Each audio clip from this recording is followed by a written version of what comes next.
So basically I'm using him here as an ambassador for his own species.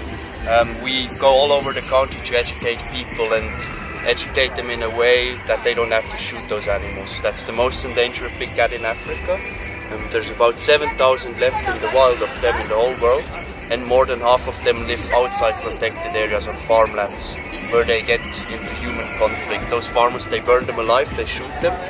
That's why we have him. We go into those villages, to those farmers, and we try to explain to them what's happening. We try to give them an option that we, at our own expenses, basically capture the animal and release it back into the natural environment. You know what I mean? So has this cheetah been for a while with you guys? Since 2 years. He grew up with us. He lives with us in the same house. His enclosure, our house is basically in his enclosure. So there's a big enclosure where he can free roam, but there's also a house where he can go in and out. If we cook, if we are there, he's there with us. They domesticated them about 5,000 years ago. So they are quite, it's in his genetics that humans are friends basically. If you raise them. It's the same as a dog. If you don't train a dog, he's going to be wild, but it's in his mind that humans are friends. That stays with them.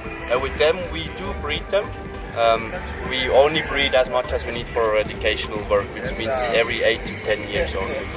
And then we use them as ambassadors until they retired, and then we breed again. We don't sell our animals or breed for selling or anything like that. And with them, the reason why we use him is also, like I said, it's the most endangered big cat. It makes the most sense to show it to the farmers and the kids there as well.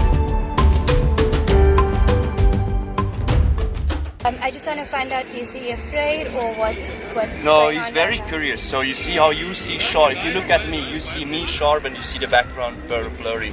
His eyesight is so good that he sees everything sharp. Okay. So every single movement, every person, every animal catches his eyes.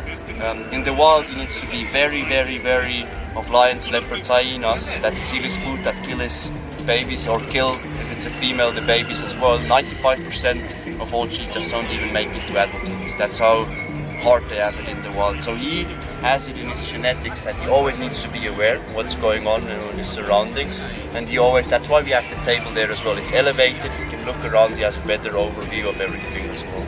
But you can hear, if you come a bit closer as well, you see that vibration here?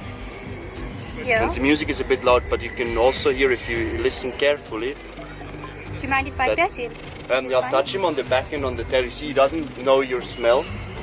So it's safer to touch him on the back and the tail. That's according to the protocol. That sound that you hear, it's basically a purring. So he's happy, he's content.